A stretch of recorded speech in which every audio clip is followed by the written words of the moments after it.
வணக்கம் தலைமையிலே. ஈரான் மீதான தாக்குதல் இன்றைக்கு 8ஆம் நாள். நான் ஞாயிற்றுக்கிழமை பதிவு பண்ணுறேன். சனிக்கிழமை வரை நடந்தது வரை நம்ம இன்னைக்கு பார்க்கலாம்.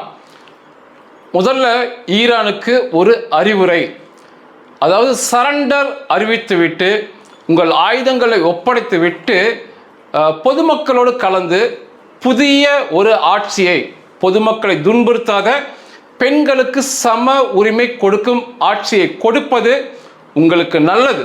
ஈரானுடைய நிர்வாகத்திற்கு, தலைவர்களுக்கு மிகப்பெரிய அழிவு தாக்குதல் ஈரான் மீது நடந்து கொண்டிருக்கிறது. இங்கே யாருமே பெரிய செய்திகள் அதை பார்க்க முடியவில்லை. ஈரான் கற்கால வாழ்க்கையை நோக்கி தள்ளப்படுகிறது. இந்த ஹமாஸ் மீதான தாக்குதல் நடந்த போது கூட இங்கே எல்லோருமே ஃபயர் விட்டாங்க, காசா வெற்றி பெற்றுவிடும், ஹமாஸ் வெற்றி பெற்றுவிடும் என்று. அன்னைக்கு இஸ்ரேலிய ராணுவ மந்திரி யோவ் காலண்ட் ஒரு வார்த்தையை பதிவு பண்ணார். எங்களுக்கும் ஹமாஸ் என்பது ஒரு மிருகம் என்று ஒப்பிட்டு பேசினார். கற்கால வாழ்க்கைக்கு கொண்டு போவேன் என்று சொன்னார் காசாவை. இன்னைக்கு கற்கால வாழ்க்கைக்கு அவங்க போயிட்டாங்க. சொன்னதை இஸ்ரேலியர்கள் செஞ்சாங்க, ஈரானையும் செய்ய போறாங்க. அதற்கு முன்னால் சரண்டர் அறிவிப்பது அவருக்கு நல்லது. முதல்ல இன்னைக்கு ஞாயிற்றுக்கிழமை ஓய்வு நாள். இஸ்ரேலிய சிறப்பு அதிரடிப்படை ராணுவ வீரர்கள் நேற்று உலக மக்களுக்கு விடுமுறை தின வாழ்த்து ஒன்று சின்னதாக சொன்னாங்க. அந்த பதிவு, அந்த வீடியோ இணைக்கிறேன், பாருங்க. நிச்சயமாக நாம் அனைவருமே இந்த இஸ்ரேல் இராணுவத்திற்கு உடன் நிற்பது மிகச்சிறந்த காரியம். நேற்று அமெரிக்க புகழ்பெற்ற நடிகர் சில்வஸ்டர் ஸ்டோலன் அவர் பேசியிருந்தாரு. அவர் சின்ன பேட்டி கொடுத்திருந்தாரு. இஸ்ரேல் என்ற தூய சக்தி, பரிசுத்தமான சக்தி உலகில் உள்ள தீய சக்திக்கு எதிராக, தீமைக்கு எதிராக போராடுகிறார்கள். நாம் அவர்களோடு துணை நிற்போம் என்று சொன்னார். அது மிக சரியான வார்த்தை. அந்த இஸ்ரேல் ராணுவ வீரர்கள் கூறிய வாழ்த்து உங்களுக்கும் தான். பாருங்க.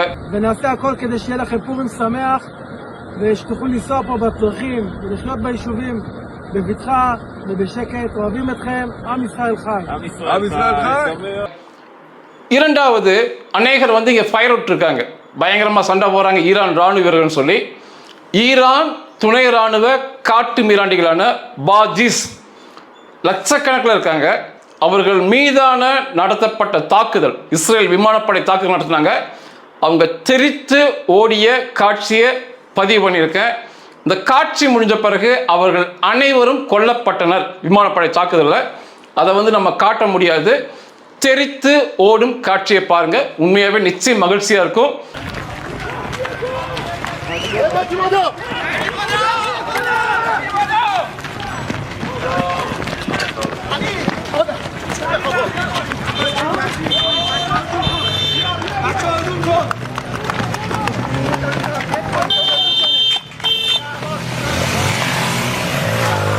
ஃபயர் விடுறவங்களுக்கு ஒன்று சொல்லிக்கிறேன்.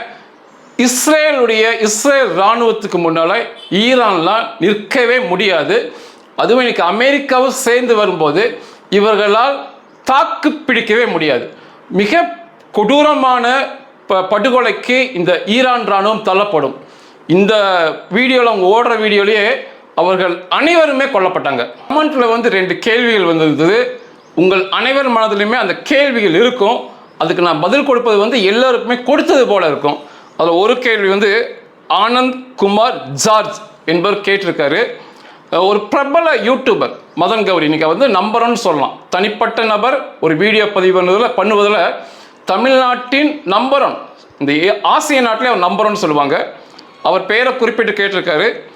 ஈரானில் அண்டர் கிரவுண்ட் சிட்டியில் ஏராளமாக மிசைல் உள்ளது, அழிக்க முடியாது, இது உண்மையா அப்படிங்கிற கேள்வி கேட்டிருக்காரு. எனக்கும் இங்கே இருக்க பிரபல யூடியூபருக்கு ஒரு முக்கிய வித்தியாசம் இருக்குது. இஸ்ரேல் விஷயத்தில் மட்டும் அவர்கள் எல்லாமே ஜாம்பவான்கள் தான். மதன் கௌரி உட்பட அநேக மிகப்பெரிய ஜாம்பவான்கள் இருக்காங்க. மதன் கௌரி அதில் மிகப்பெரிய ஜாம்பவான். ஆனால் இந்த இஸ்ரேல் விஷயத்தில் என்ன வித்தியாசம்னா, நான் இஸ்ரேலில் 6 வருஷம் இருந்திருக்கேன். இஸ்ரேல்லே இருந்து யூத மக்களோட தங்கி வேலை செஞ்சு 6 வருஷம் அங்கே இருந்தனால தான் துல்லியமான தகவலை என்னால் கொடுக்க முடியும். நாங்கள் அனுபவிச்சிருக்கேன்.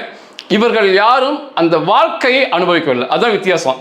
இவர்கள்லாம் செய்திகளை படித்து தொகுத்து கொடுக்குறாங்க, மிக அற்புதமாக செயல்படுறாங்க.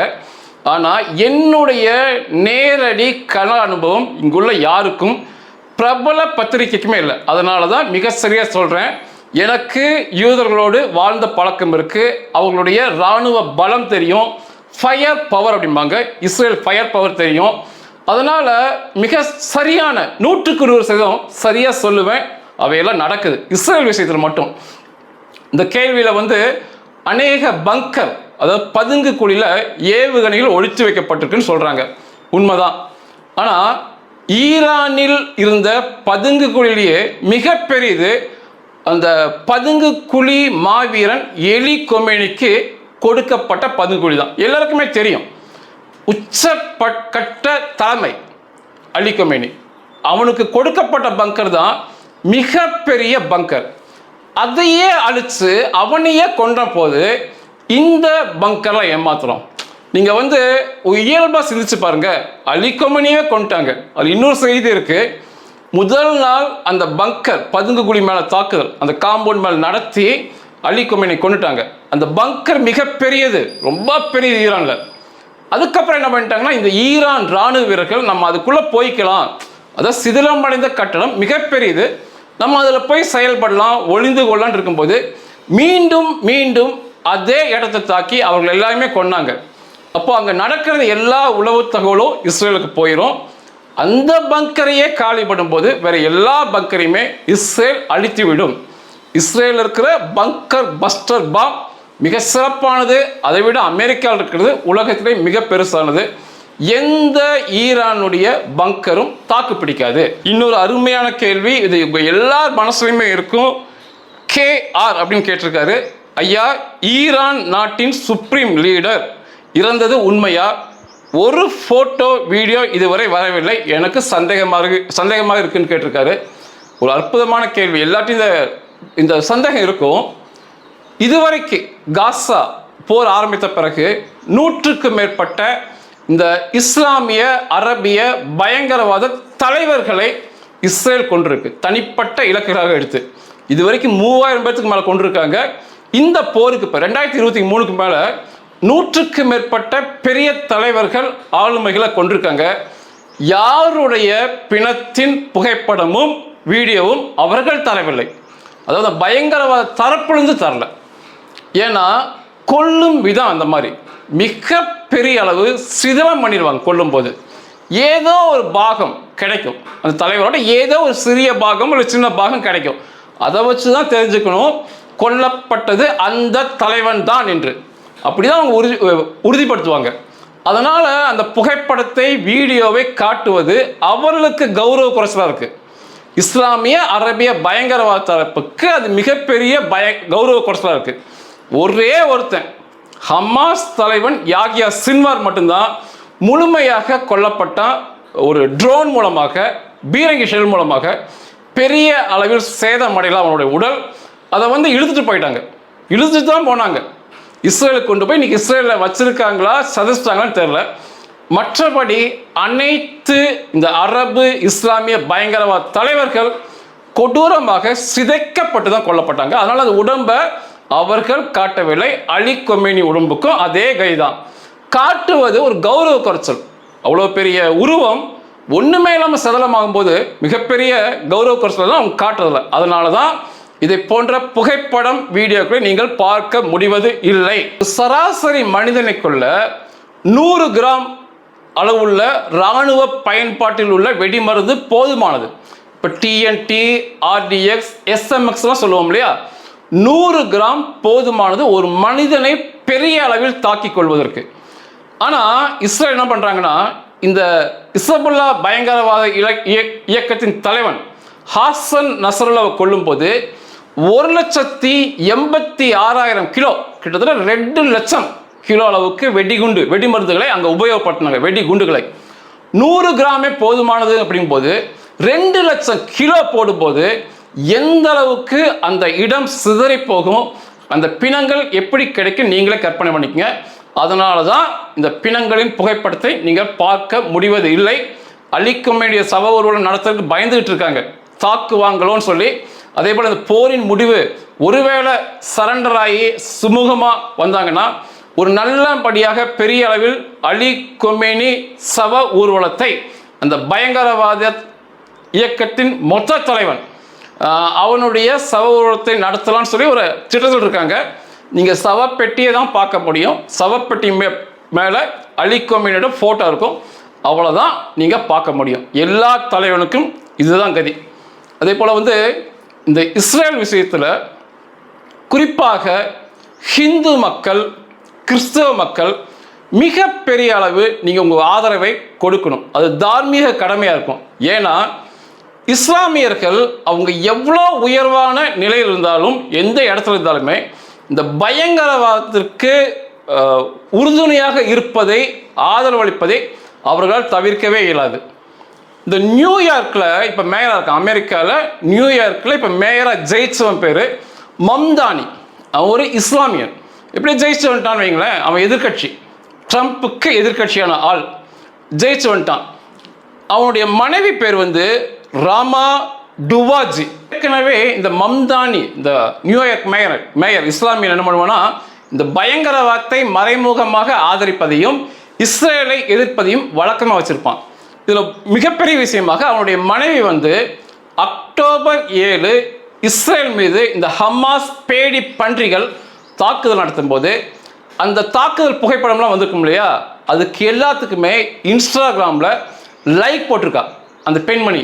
அதாவது ஒரு இனப்படுகொலை நடந்திருக்கு, அந்த மக்கள், அப்பாவி மக்கள் கொல்லப்பட்டிருக்காங்க. அதை போன்ற அனைத்து புகைப்படத்துக்கும் லைக் போட்டிருக்கா இன்ஸ்டாகிராமில். இப்போது அந்த பிரச்சனை வந்து இப்போ பெருசாக இருக்குது.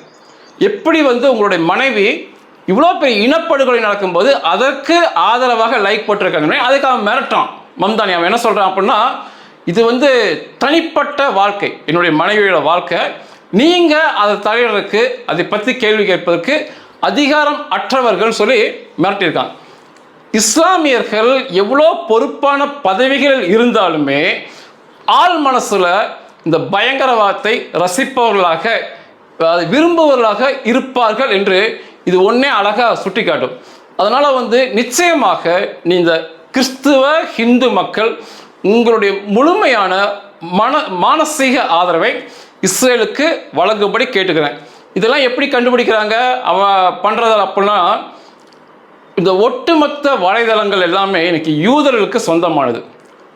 கூகுள், அது யூடியூப், ஃபேஸ்புக், இது எல்லாமே யூதர்களுக்கு சொந்தமானது. அதிபதிகள் எல்லோருமே யூதர்கள் தான். அவங்க தான் அதை கண்டுபிடிச்சது. பணம் போட்டதும் அவங்க தான், மூளை செலவு பண்ணி கண்டுபிடிச்சதுமே அவங்க தான். இப்போ ஃபேஸ்புக்கில் பார்த்தீங்கன்னா ஃபேஸ்புக், இன்ஸ்டாகிராம், வாட்ஸ்அப், இது எல்லாமே அவருக்கு தான் சொந்தமானது.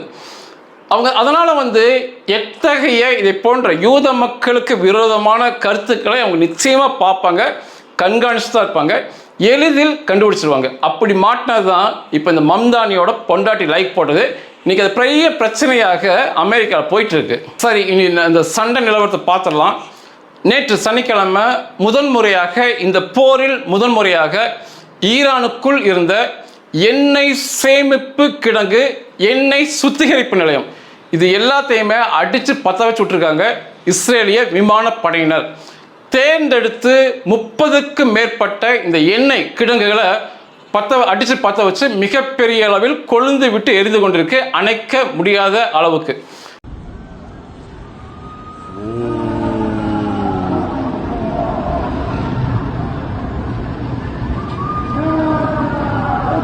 نزدیک پالایشگاه شهرره امروز شنبه یادم رفت 14-15 اسفند چند اسفند زد نابود کرد ساعت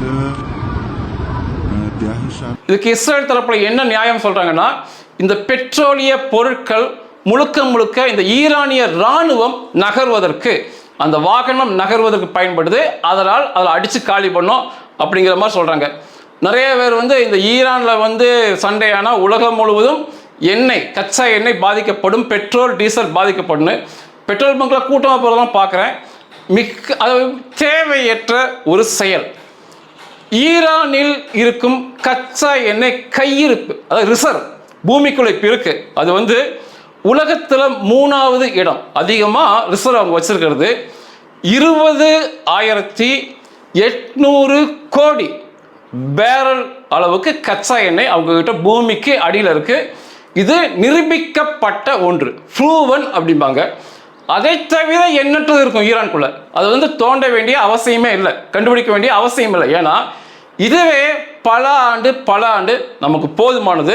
ஆனால் உற்பத்தி பார்த்தீங்கன்னா அந்த அளவுக்கு உற்பத்தி இருக்காது. ஏன்னா ஏகப்பட்ட தடைகள் ஈரான் மீது இருப்பதால ஒவ்வொரு நாளுமே ஈரான் வந்து 46,26,733 பேரல் கச்சா எண்ணெய் உற்பத்தி பண்றாங்க, அவங்க வெளியே எடுக்கிறாங்க. அதுல வந்து 19,70,348 கிட்டத்தட்ட 20 லட்சம் அளவுள்ள பேரல் கச்சா எண்ணெய் அவர்களே உபயோகப்படுத்துறாங்க, ஈரானுக்கு தேவை என்று உபயோகப்படுத்துறாங்க. 26,56,386 பேரல் கச்சா எண்ணெய் தினம் அவர்களிடம் எக்ஸஸா சர்ப்ளஸ் அப்படிம்பாங்க, அவர்கள் தேவைக்கு மேல அவங்க எடுக்கிறாங்க. 26 லட்சம் பேரல் பீப்பாய் கச்சா எண்ணெய், அதை வந்து 90% சீனா தான் வாங்கிக்கிறாங்க. உலகத்துக்கு தேவையான தினம் பயன்பாட்டுக்கு தேவையான பெட்ரோல், டீசல் மற்றும் எரிபொருளை 4% தான் ஈரான் கொடுக்குது. அதனால ஈரான் தாக்கப்படுவது ஒரு பெரிய விஷயமெல்லாம் எடுத்துக்காதீங்க. 96% கச்சா எண்ணெய்கள் நம்ம பயன்படுத்துகிற பெட்ரோல், டீசல் வேறு நாடுகள் தான் நமக்கு வருது. அதனால வந்து இது ஒரு பெரிய விஷயம் இல்லை. சனிக்கிழமை நெத்தன்யாஹு பதிவு பண்ணியிருக்காரு, அவர் ஒரு வீடியோவாக பேசியிருக்காரு. அவங்க இந்த ஒரு வாரமாக நாங்கள் வந்து ஈரான் தலைவர்களை அணு கட்டமைப்பை அடிச்சிருக்கிறாங்க. அணு கட்டமைப்பை, இராணுவ தளங்களை, ஆயுத உற்பத்தி செய்யும் இடங்களை, ஆயுத சேமிப்பு கிடங்குகளை, ஏவுகணைகளை தகர்த்து அழித்து விட்டோம். இந்த ஒரு வாரத்தில் இது தொடர்ச்சியாக நடைபெறும். இந்த ஒரு வாரத்தை விட இனி வருகின்ற நாட்களில் மிக உக்கிரமான தாக்குதலை நடத்துவோம்னு சொல்லி அவர் பதிவு பண்ணியிருக்கிறாரு. அந்த மக்களுக்கு ஒரு கோரிக்கை விடுத்திருக்காரு, உங்களின் விடுதலை உங்களின் கையில் இருக்கு, எழுந்து நில்லுங்கள், போராடுங்கள், உங்களுடைய விடுதலையை பெற்றுக்கொள்ளுங்கள் சொல்லியிருக்காரு. 100க்கு 100% உண்மையான வார்த்தை. அந்த மக்கள் தான் இந்த தாக்குதலை நின்ன பிறகு மிகப்பெரிய போராட்டத்தை போராடி அவர்கள் விடுதலையை பெற்றுக்கொள்ள வேண்டும். ஒரு முக்கியமான செய்தி, அமெரிக்கா தனது 3வது ஸ்ட்ரைக் குரூப் ஏர்கிராஃப்ட் கேரியர், அதோட ஸ்ட்ரைக் குரூப்பை ஈரானை நோக்கி நகர்த்திட்டு இருக்காங்க. ஏற்கனவே 2 ஸ்ட்ரைக் குரூப் போயிருக்கு. ஸ்ட்ரைக் குரூப் என்பது விமானம் தாங்கி பிரம்மாண்ட போர்க்கப்பல், அமெரிக்கா தான் உலகத்தில் மிக பெருசாக வச்சிருக்காங்க. அந்த விமானம் தாங்கி போர்க்கப்பல், அதை சுற்றி ஒரு 20 தாக்கும் போர்க்கப்பல்கள் நகர்வது தான் ஒரு ஸ்ட்ரைக் குரூப். ஏற்கனவே 2 வந்து அங்கே நகர்த்திட்டாங்க. அதாவது USS Abraham Lincoln, USS Gerald R Ford. இந்த அனைத்து ஸ்ட்ரைக் குரூப்புக்குமே முன்னாள் இந்த அமெரிக்க ஜனாதிபதிகள் பேர் தான் இருக்கும். 2 ஸ்ட்ரைக் குரூப் இது போயிடுச்சு. இப்போ 3வது நகர்வது USS ஜார்ஜ் H.W. புஷ். இந்த ஸ்ட்ரைக் குரூப் தான் இப்போ ஈரானை நோக்கி போயிட்டு இருக்கு.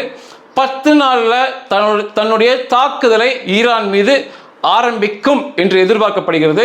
இந்த 3வது ஸ்ட்ரைக் குரூப்பை நகர்த்துறது மிகப்பெரிய விஷயம். ஏற்கனவே மிகப்பெரிய அழிவை கொடுத்துருக்காங்க, அடுத்த ஸ்ட்ரைக் குரூப் நகர்த்துறது மிகப்பெரிய விஷயம். இன்னும் எண்ணற்ற ஸ்ட்ரைக் குரூப் அமெரிக்காவில் இருக்கு. அடுத்து அவர்கள் நகர்த்தலாம். ஈரான் நிலை பரிதாபம். இன்னைக்கு வரைக்கும் அமெரிக்க அதிபருடைய கூற்றின்படி 42 இந்த ஈரானுடைய போர்க்கப்பல்கள், பிரம்மாண்டமான போர்க்கப்பல்கள் தகர்க்கப்பட்டிருக்கு. அந்த பகுதியில் இப்போ ஈரானுக்கு கப்பற்படை என்று ஒன்று கிடையாது. இப்போ ஈரான் வந்து அவருடைய போர்க்கப்பல்களை உலகம் முழுவதும் கொண்டு வந்து ஒழிச்சு வைக்கிறாங்க. இந்தியாவில் கூட ஒன்றை கொண்டு வந்து சொல்லி ஒழிச்சு வச்சிருக்காங்க, ஸ்ரீலங்காவில் ஒன்று ஒழிச்சு வச்சிருக்கிறாங்க. இப்படி உலகம் பூரா அவர்கள் போர்க்கப்பலை ஒழிச்சு வைக்கிறாங்க. ஆனால் ரொம்ப நாளைக்கு இந்த ஒழிச்சு வைக்க முடியாது. எங்கே இருந்தாலும் தாக்குதலுக்கு இரையாகும். ஏன்னா தாக்குதல் நடத்துவது எல்லாமே அமெரிக்க நீர்மூழ்கிகள், எங்கிருந்து வரதுனே தெரியாது, எந்த ஆயுதங்களை அனுப்புவதனே தெரியாது, தகர்த்து விடுவார்கள். பரிதாபமான நிலையில் ஈரானுடைய கப்பற்படை இருக்கு. அந்த ஈரானை சுற்றி ஈரானுக்கு என்று இப்போ கப்பற்படையே இல்லை, எல்லாத்தையுமே அழிச்சிட்டாங்க. பிறகு எல்லாமே ஒளிஞ்சிருக்கு. ஈரானுக்கு வந்து 2 கப்பற்படை இருக்கு. இந்த அலி கொமேனி இராணுவம் IRGC என்று ஒரு கப்பற்படை இருக்கு, ஈரான் இராணுவத்திற்கு என்று ஒரு கப்பற்படை இருக்கு. மொத்தமாக வந்து அவங்க விட்ட நீர் மூழ்கிகள் பார்த்தா 25லிருந்து 30 வரைக்கும் சிறியதும் பெரிதுமான நீர்மூழ்கிகள் இருக்கும். கப்பல்கள் என்று பார்த்தீங்கன்னா, போர்க்கப்பல்கள் பார்த்தீங்கன்னா பிரம்மாண்டமானது, கொஞ்சம் சிறியது. 130 போர்க்கப்பல்கள் இருக்கும். இதில் தான் 42 அழிக்கப்பட்டிருக்கு. சின்ன ஸ்பீட் போட், அட்டாக் போட் மகஸ், ரொம்ப வேகமாக போகும். 1000 ஈரானில் இருக்குது. இதுதான் ஈரானுடைய கப்பற்படை. தொடர்ச்சியாக ஈரானுடைய கப்பற்படை அழிந்து கொண்டே இருக்கு. இப்போ வந்து குறிவைப்பது எல்லாமே பிரம்மாண்ட போர்க்கப்பல்களை குறி வச்சிருக்காங்க. அமெரிக்கா அழிச்சிட்டு இருக்காங்க. இப்போ அதை தாண்டி ஈரானுடைய விமானப்படையை அமெரிக்கா அழித்து கொண்டிருக்கு. உங்களுக்கு சின்ன வீடியோ இருக்கு, காட்டுறோம் பாருங்க.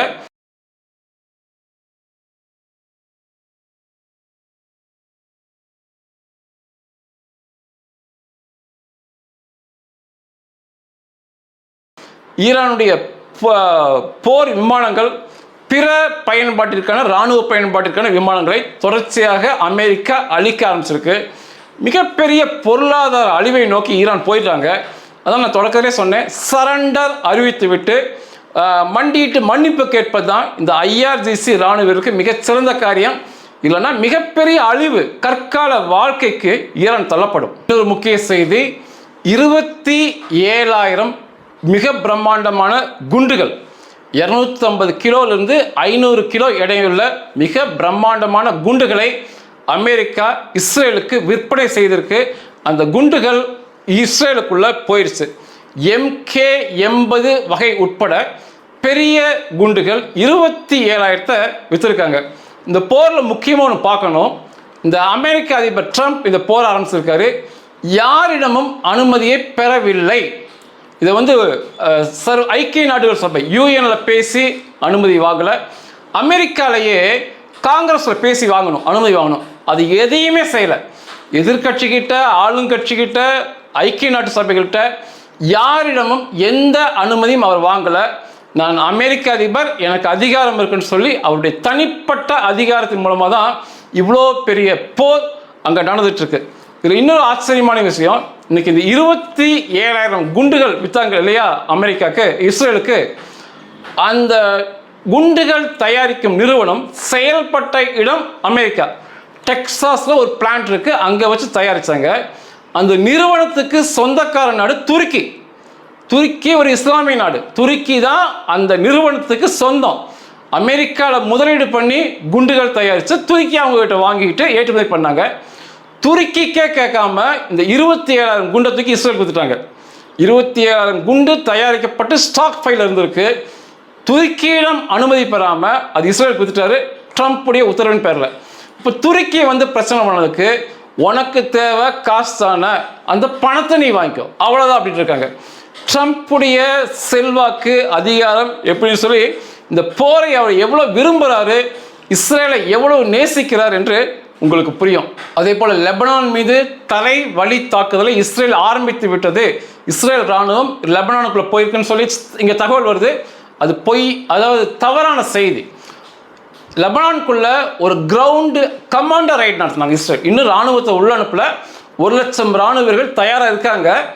கமாண்டர் ரைடு மட்டும் இரவு நடத்துனாங்க. அதை தான் தவறாக புரிஞ்சுக்கிட்டு லெபனானுக்குள்ள இஸ்ரேல் இராணுவம் சென்று விட்டதுங்கிறாங்க. இல்லை, அது ஒரு கமாண்டோ ரைடாக முடிச்சுக்கிட்டு திரும்பிட்டாங்க. ஆனால் லெபனானுக்குள்ள தொடர்ச்சியாக இசபுல்லா பயங்கரவாத இயக்க தலைவர்களை குறிவைத்து கொண்டிருக்காங்க.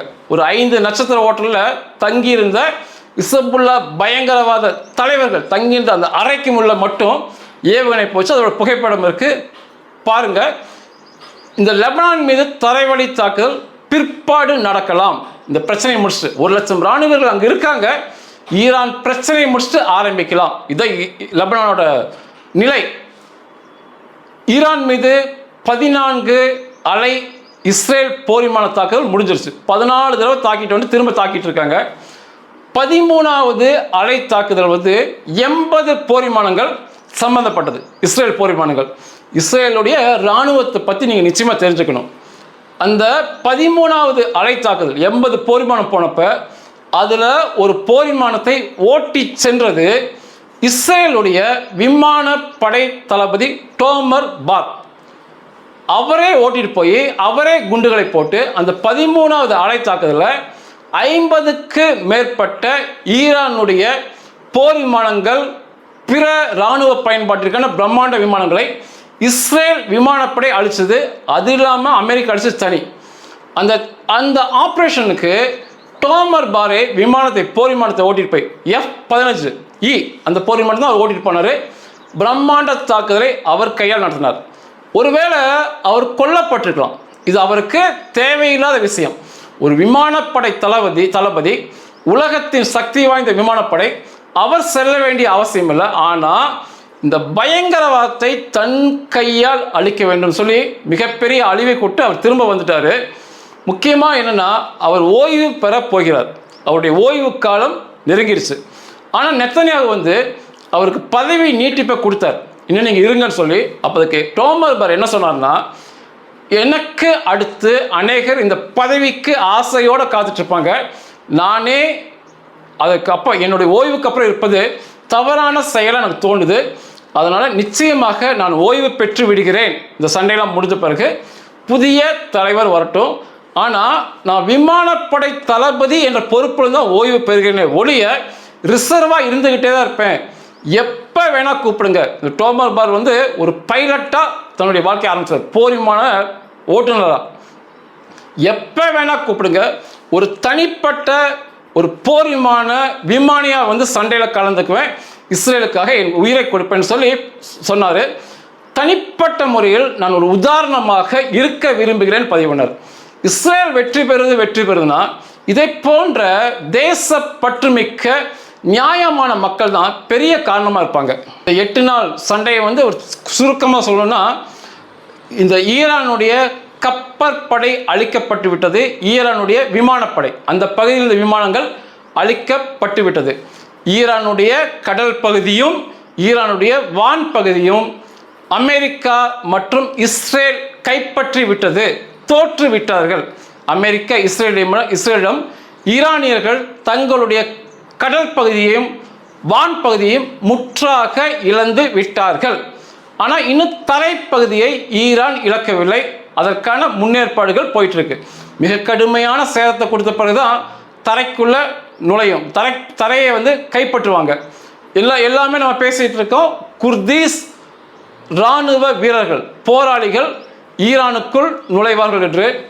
அதை தாண்டிய ஒரு மிகப்பெரிய பயம் இந்த ஈரான் தலைமைக்கு இருக்கு. இந்த மதவெறியன் பெண்களை கொடுமைப்படுத்தி ஆட்சி நடத்தியவன் அலி கொமேனி கும்பலுக்கு ஒரு மிகப்பெரிய பயம் இருக்கு. அவர்களின் முதல் எதிரியாக பார்ப்பது வந்து இஸ்ரேல் அல்ல, அமெரிக்கா அல்ல, ஈரானிய பொதுமக்களை தான் அவங்க முதல் எதிரியாக பார்க்குறாங்க.